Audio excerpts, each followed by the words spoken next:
आज हम बात करेंगे भारत की स्वच्छ शहरों की उस सच्चाई पर जिसे सरकारें छुपाती हैं, नगर निगम समझ नहीं पाता और जनता बस भ्रम में जीती रहती है।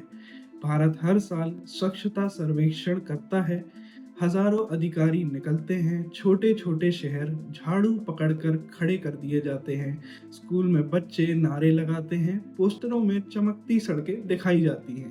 पर असली सवाल यह है, चमक कहाँ है? सड़कों में या सिर्फ पोस्टरों में? आपके घर के बाहर, आपकी गली में, आपके मोहल्ले में कहाँ है वो चमक जो सबसे स्वच्छ शहर के बोर्ड पर नजर आती है? क्या यह सफाई है या सिर्फ सफाई का प्रचार? हर सुबह सफाई कर्मचारी दिखते हैं, झाड़ू लगाते हुए, कचरा उठाते हुए।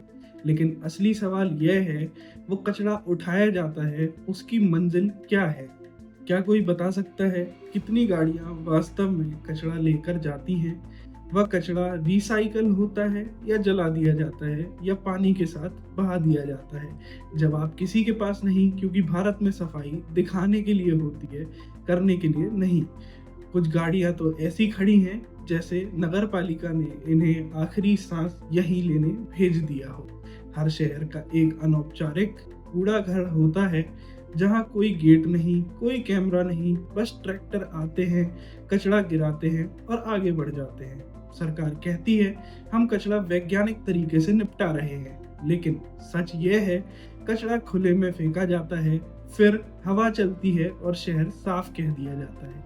शहर साफ है या शहर के बाहर की जमीन गंदी?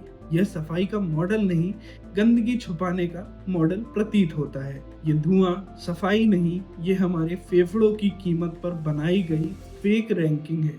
जब स्वच्छता सर्वेक्षण आता है, सड़कें धोई जाती हैं, दीवारें पेंट होती हैं, टूटी चीजें छुपाई जाती हैं, अधिकारी फोटो खिंचाते हैं, लेकिन बाकी 11 महीने में भारत में सफाई नहीं, सफाई के प्रदर्शन की प्रतियोगिता होती है।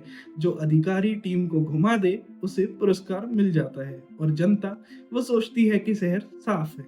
यह सड़क अगर साफ है तो गंदगी क्या होती है? जनता को साफ सड़क चाहिए, कूड़ा उठना चाहिए, नाले साफ होने चाहिए, पर व्यवस्था क्या चाहती है? फोटो, इवेंट या विज्ञापन या पुरस्कार? और यही फर्क भारत को गंदा बनाता है। हर शहर में 40 से 50 कचरा गाड़ियां होनी चाहिए, लेकिन सड़कों पर कई गाड़ियां सिर्फ कागजों में हैं। कुछ गाड़ियां आधा रूट करती हैं, कुछ कभी रूट पर जाती ही नहीं, कुछ सिर्फ फोटो के समय ही दिखाई देती। और सवाल ये है, अगर कचरा गाड़ी नहीं आई तो कचरा गया कहाँ? ये गाड़ियां कूड़ा उठाएंगी या खुद कूड़ा बन चुकी हैं? 4 बजे सुबह उठकर सफाई करने वाले लोग, उन्हें ना सुरक्षा मिलती है, ना मास्क, ना ग्लव्स, ना सम्मान, लेकिन अवार्ड नगर निगम ले जाता है। हमारे शहर गंदे क्यों हैं? क्योंकि हमने सफाई को एक जिम्मेदारी नहीं, बल्कि एक इवेंट बना दिया है। कचरा हटाने की बजाय हम उसे बस छुपा देते हैं।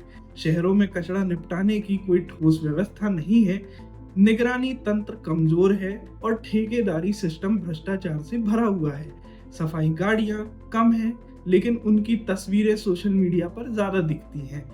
अवैध डंपिंग पर कोई कार्यवाही नहीं होती और ऊपर से स्वच्छता पुरस्कारों की राजनीति ने पूरे अभियान को दिखावे में बदल दिया है। अगर शहर साफ है तो ये सड़क पर कचरा किसका है? अगर कचरा वैज्ञानिक तरीके से निपटता है तो कूड़े के पहाड़ क्यों बढ़ रहे हैं? अगर शहर स्वच्छता में टॉप कर रहा है तो गाय सड़क पर कचरा क्यों खा रही है? भारत को साफ होना चाहिए, कागज पर नहीं, कैमरे में नहीं, रैंकिंग में नहीं, बल्कि घर घर में, गली गली में, सच में। और इसके लिए पहले हमें सच देखना होगा, फिर सच पूछना होगा। मैं हूं मधु त्रिपाठी, मिलते हैं अगले एपिसोड में। तब तक अपना ध्यान रखिए और सवाल जरूर पूछते रहिए। नमस्कार।